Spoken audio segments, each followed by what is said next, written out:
Relato Nacional es un podcast narrativo con historias reales que te sumergen en el mundo de la vida de otros. Antes de partir con esta temporada, tenemos una buena noticia que compartirles. Este año, Relato Nacional ganó el premio Periodismo de Excelencia de la Universidad Alberto Hurtado en Chile. Estamos muy orgullosos y también muy agradecidos de todos ustedes, pues sabemos que sin la incondicionalidad de nuestros auditores no podríamos haberlo logrado. Gracias por eso a ustedes. Ahora, vamos con el capítulo. El 11 de septiembre de 1980, en Chile, el dictador Augusto Pinochet realizó un plebiscito para aprobar una constitución que, de ganar, le permitiría mantenerse en el poder, ahora en calidad de presidente constitucional hasta marzo de 1989. Es decir, le permitiría legitimar su mandato y pasar de dictador a presidente, a lo menos en términos legales. Que ningún plebiscito donde participe el pueblo, donde se actúe en conciencia, puede ser falso. Falsos son aquellas asambleas que ocultamente preparaban y elegían candidatos para... La oposición, con poco espacio y siempre amenazada por las fuerzas de la represión, intentó llamar a la población a que votara no. Aquí escuchamos al expresidente Eduardo Frei Montalva en el acto en que llama a votar no. Pero este pueblo ya decidió, antes que nadie se lo dijera, votar que no. Será categórico, no al plebiscito mismo. Ya habían pasado 7 años de detenciones ilegales, torturas y familias que no sabían el destino de sus detenidos, miles de ellos ya fusilados y sus cuerpos escondidos. Como un intento de desafiar al miedo imperante, un grupo de jóvenes, junto a un colectivo de oposición, también intentaron retar al dictador. Soy Nancy Castillo y el capítulo de Relato Nacional de hoy se titula Operación Chancho y es la historia de esa acción de protesta realizada en septiembre de 1980 y también la historia de algo más.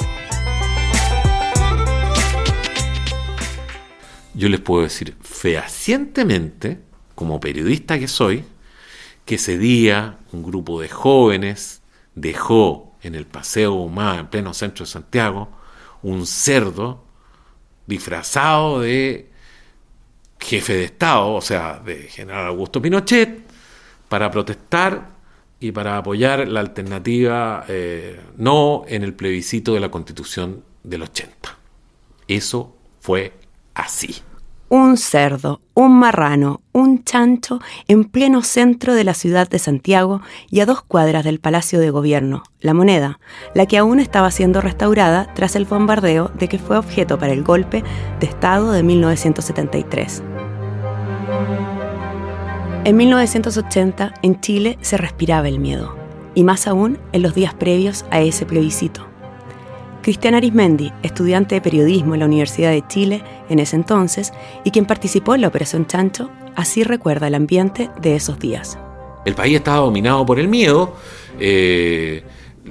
una expresión, la libertad de expresión totalmente coartada, la libertad de reunión totalmente coartada, la gente muy asustada porque tú emitías cualquier opinión sobre todo. Bueno, nosotros estábamos en la universidad, pero yo me imagino que la gente que en ese momento estaba en los trabajos, o sea, tenía que tener mucho cuidado. En el barrio tenías que tener mucho cuidado, porque si no te delataban. Habían personas que te delataban.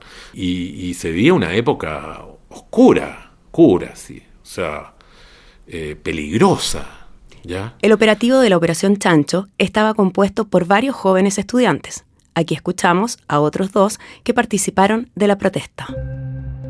Mi nombre es Javier Badal.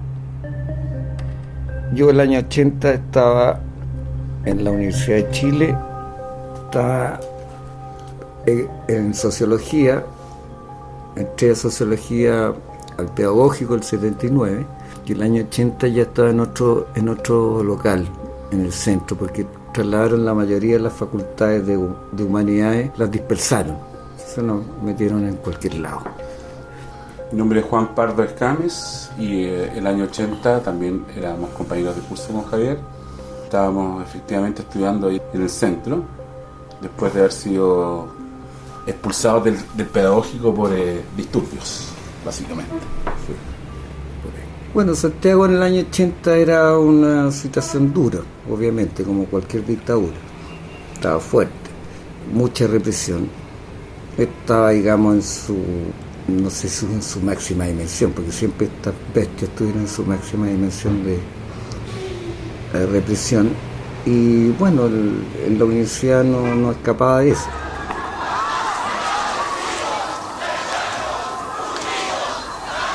Principalmente a nosotros nos preocupaba dos cosas. No solamente nosotros, yo diría el 80% de los estudiantes universitarios, cómo zafar de la dictadura. Así que la dictadura tenía que terminar, y lo que podíamos hacer al respecto había que hacerlo. Todo tipo de actividades que se orientaran a terminar con la dictadura, uno participaba. Más allá que nosotros no participamos puntualmente en ningún partido ni en ninguna organización. Como dice Javier, nosotros nunca participamos en esa época de algún movimiento político, de algún partido político, era más bien éramos parte de la masa que estaba disponible para hacer acciones contra la dictadura. Disponibles para hacer acciones contra la dictadura. Ese es el punto. Pues en septiembre de 1980, estos dos jóvenes fueron convocados para una de esas acciones, así como Arismendi y otros más. Un dato previo. La gestora de la operación que contaremos fue Mónica Echeverría, mujer valiente, que junto a otras eran opositoras a la dictadura. Ella, además, estaba casada con el arquitecto y en ese tiempo decano de la Universidad Católica, Fernando Castillo Velasco. A Mónica Echeverría se le ocurrió la acción de protesta y le pidió a su hija Consuelo que la ayudara a llevarla a cabo. ¿Cuál era la idea? Arismendi la rememora. Se le ocurre hacer este tema de esta acción, ya como más bien como una performance, una cosa así, como con ese carácter de capturar, agarrar un chancho, disfrazarlo a Pinochet, ponerle una banda presidencial, un gorro y tirarlo en el Paseo Ahumada. En ese tiempo eso era una insolencia máxima, o sea, y entonces empezó a operar un pequeño grupo, todos de distintas carreras también. Habían unas chicas de arte, de filosofía también. Y bueno, incluso yo fui a Talagante a buscar el chancho, a una granja. Y ya partimos a buscar el chancho. Junto a ellos iba también un estudiante de veterinaria. Es que no es fácil llegar y atrapar un chancho en una granja y llevarlo en un viaje de casi 1 hora en una Renauleta, o sea, esos automóviles que la Renault creó en los años 70, pequeños y cuadrados. El veterinario fue increíble porque era una poza de barro horrible, una ciénaga propia de los cerdos. Y de repente el tipo se metió ahí con unas botas de goma y lo empezó a, como que lo arrinconó de repente, lo atrapó y como que empezó a luchar con el animal, pero el animal también obviamente ofreció su resistencia y todo esto era chapotear ahí en el barro. Entonces algunos ahí decían, bueno, hay que ayudarlo. Sí, claro, yo decía, vayan a ayudarlo, yo no voy a meter. Y claro, fue así. Finalmente lograron meter el chancho en la Renauleta y llevarlo hasta Santiago, y lo dejaron en la casa de Mónica Echeverría. Y el chancho se preparó en el patio de la casa de don Fernando Castillo Velasco y doña Mónica Echeverría. Y vinieron unas chicas de arte y le hicieron una banda presidencial, le hicieron un gorrito. Había otro grupo que estaba martillando, haciendo la caja. Trajeron unos papeles color café, de estos típicos de embalaje de productos comerciales. Y la idea era tirarlo, este cerdo, este marrano, a la 1 de la tarde. Y le habían avisado a algunos corresponsales extranjeros de esta acción. Y ya, pues estábamos listos como para la 1 y de repente, no, se suspende. ¿Por qué? Porque parece que, no sé, los tipos vieron a la prensa cerca, en fin, y empezaron en ese tiempo estaba funcionando la CNI y probablemente cercaron el centro, tomaron alguna medida represiva y se inhibió tirarlo a la 1 y quedó para después, para el crepúsculo. Un paréntesis acá. La CNI, o Central Nacional de Inteligencia, era en esos años el aparato represivo de la dictadura. Segundo paréntesis. Al chancho se le construyó una caja donde se le introduciría, pues el objetivo era dejarlo en el cruce de una calle peatonal y otra con circulación de autos, justo al frente de una tienda de departamento llamada Falabella y que hasta hoy existe. Entonces, la caja tenía que parecer como una de embalaje, algo que había llegado para la mega tienda. Sigamos con el relato de Arismendi. Llegó un minuto en que teníamos que partir con la cajita atrás, que era una cajota. El cerdo no era pequeño. Partimos. Yo me acuerdo que yo iba manejando con José Manuel García y partimos los dos y nos pusimos cotona así como si fuéramos obreros de Falabella.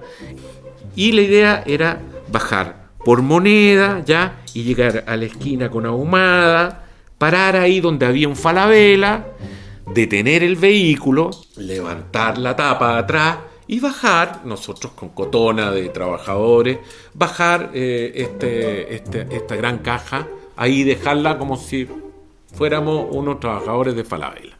Seguimos y llegamos, ¿para qué te digo lo nervioso que yo estaba? O sea, de repente voy bajando por Moneda y empiezo a ver, y oye, el lío en que me metió, ¿cachai? O sea, imagínate, pillaran ahí, o sea, que te agarraran con esa caja, con ese cerdo disfrazado de Pinochet, te podía pasar cualquier cosa.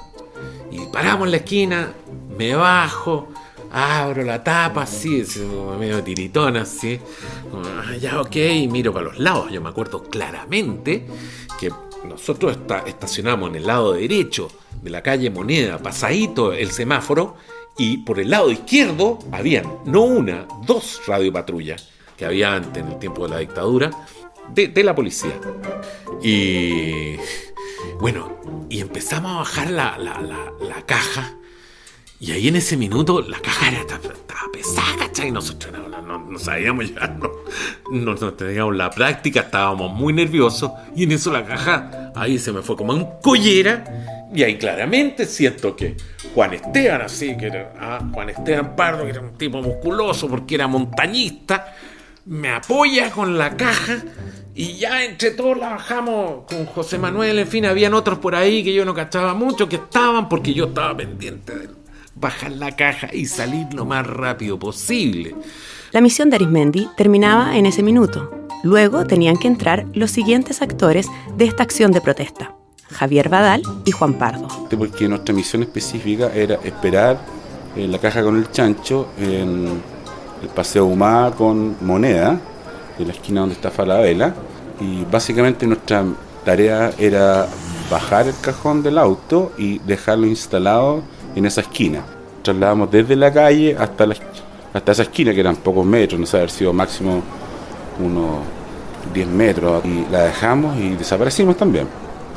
Estaba todo planificado para que otro equipo de personas fuera a levantar la tapa del cajón, que apenas dejamos el cajón en el suelo, apareció mucha gente como rodeando el cajón. No sabemos si eran policías de civil o era gente curiosa, pero se produjo un gran tumulto ahí, y nosotros lo que hicimos fue rápidamente salir de escena y nos dimos la vuelta a la manzana y volvimos alrededor de 5 o 10 minutos más tarde a presenciar la escena. ¿Qué pasaba en el lugar 10 minutos después de dejar la caja? Así lo recuerda Juan Esteban Pardo.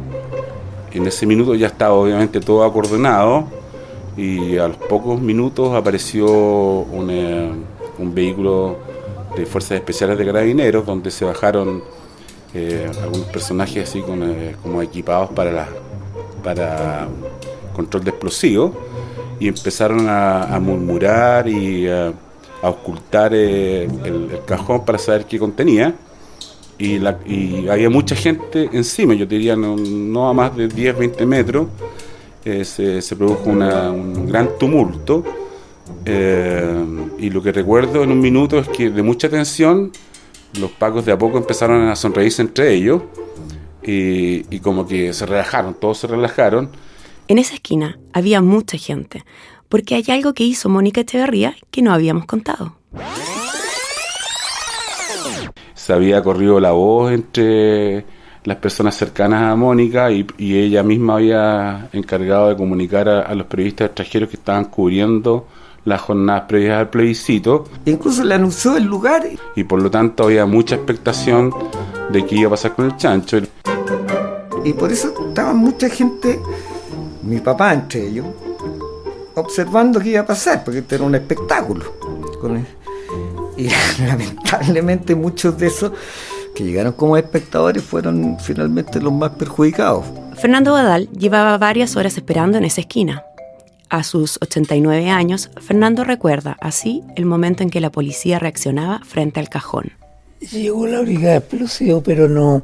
Claro, eso pensaron, que había una bomba, y bomba no había ninguna. Si bien la policía se relajó porque no era una bomba, estaban también molestos, y entonces decidieron arrestar, detener a quienes miraban la escena. Fernando Badal fue uno de esos detenidos. En esos años, él era un abogado que había llevado varias causas a la justicia por violaciones a los derechos humanos, pero la policía lo detuvo solo por estar mirando. Tuvo suerte, eso sí. Su sentido del humor, y el que tenían los propios policías, hizo del tema del chancho una humorada constante. Pese a lo arbitraria de la detención, estuvo cerca de una semana en la comisaría. ¿Y qué pasó con el chancho que parodiaba a Pinochet? ¿Corrió o no libremente por el paseo peatonal y concretó el acto de protesta? Sí, me acuerdo de una noticia de la revista Hoy en que muestra a la gente riéndose, y no sé si es imagen mía o recuerdo real, que muestran al chancho como tal con una gorra militar. Yo me recuerdo que tenía un compadre que trabajaba en Ahumada con moneda. Tenía un compadre que trabajaba y él recuerdo que más de alguna vez se acordó que habían puesto un chancho, pero nadie lo vio, porque en esos tiempos Carabineros cubrió el chancho y no salió el chancho a la calle. Sé de esa historia. Bueno, en realidad no lo vi con mis ojos, pero sí lo vi en las noticias y lo escuché el comentario. No sé si habrá corrido, pero con una banda presidencial estaba. No, lo que he escuchado nomás, que lo disfrazaron y lo soltaron aquí en el Paseo Ahumada. Eso es lo que sé. Eso es lo más curioso. Personas que eran jóvenes en 1980 recuerdan la imagen de ese chancho con la banda presidencial corriendo por el centro de Santiago. Oye, una vez una persona me dijo que lo había visto correr. Yo le dije, qué bueno. Yo llegué hasta ahí nomás, imposible que lo viera correr. Además de Arismendi, a Javier Badal también le ha pasado. A mí me ha tocado encontrarme con gente que insiste que haber visto el chancho, que lo vio, y yo generalmente digo, qué bueno, que suerte la tuya. No, incluso ni le contradigo, porque es una pérdida de tiempo, pero están felices con haber visto el chancho, perfecto. Sí. Pero nadie pudo haberlo visto. Quienes ese día de septiembre tenían la misión de abrir la caja del chancho para que éste corriera, y que no eran ni Arismendi, ni Badal, ni Pardo, no lo hicieron. Y el chancho jamás fue siquiera visto por la audiencia en el lugar. ¿Qué pasa entonces? ¿Por qué hay gente que recuerda la imagen del chancho vestido del dictador corriendo por el centro de Santiago? ¿Cómo se creó ese mito urbano? Radio Moscú comienza su diario programa para Chile. Lo que ocurrió, y aquí quiero ir a una cosa muy importante en comunicaciones, el lenguaje crea realidades. Y lo que se comunicó, efectivamente, fue que un grupo de jóvenes había dejado un cerdo disfrazado de Pinochet en el Paseo Ahumada, que era el paseo más importante de la capital chilena, donde ocurrían todas las cosas relevantes en esa época. Y eso sí, fue cierto. Y eso se transmitió. Se transmitió probablemente debe haber sido la Radio Moscú, probablemente debe haber sido la BBC, probablemente debe haber sido de la radio norteamericana. Escucha Chile. Las noticias que la Junta esconde y prohíbe. Lo que ocurre dentro de Chile. Juan Esteban Pardo cuenta que, hasta para ellos, fue una sorpresa que la noticia de lo que no fue se hiciera realidad. Pero nosotros nos enteramos después, quizás a los días, a las semanas después de que se había difundido la noticia de que había sido observado un chancho corriendo por el Paseo Ahumada, cosa que a nosotros siempre nos sorprendió porque ninguno de nosotros vio correr al chancho. Y esto claramente Al principio pensamos que podría haber sido otro chancho adicional, digamos, al que nosotros no hubiéramos estado enterados, pero yo creo que lo que pasó ahí es que la gente construyó una especie como de mitología sobre el chancho, pero la verdad es que el chancho nunca salió de la caja y... Que haya salido o no el chancho no es lo que se valora. Así lo explica Javier Badal. Lo bonito yo encuentro que es lo que generó una no realidad como una realidad. Eso encuentro que, no sé si la palabra es bonito, encuentro cómico, pero bien. Para el caso que, porque salió el chancho y salió como si hubiese salido, y con todo, digamos, el despliegue discursivo al respecto de que lo que representaba ese chancho, que representaba en el fondo Pinochet y su famoso plebiscito, que no tenía ninguna legitimidad. Dado el efecto mediático, para Arizmendi, el chancho cumplió su rol. Este chancho es un verdadero héroe porque él fue sacrificado por la causa de la libertad en Chile. Pero bueno, así fue. Si lo que se quería era desafiar al régimen militar y su plebiscito fraudulento, la Operación Chancho fue un éxito. Porque aunque el animal nunca haya salido de la caja, muchos en el país y en el extranjero sintieron que los chilenos estaban dispuestos a superar el miedo y protestar contra la dictadura. El capítulo de Relato Nacional de hoy, titulado Operación Chancho, lo trajo la periodista Gabriela García. La dirección y guión estuvieron a cargo de Nancy Castillo. La producción en manos de Josefina Aguirre. La edición de audio la hizo Marcelo Cotton. Por la canción Our Story Begins, Floating Cities, Hidden Agenda, The Builder, Mary God's a Plan, Comic Hero, agradecemos a Kevin MacLeod. Si quieres escuchar más capítulos de Relato Nacional, ingresa a www.relatonacional.com.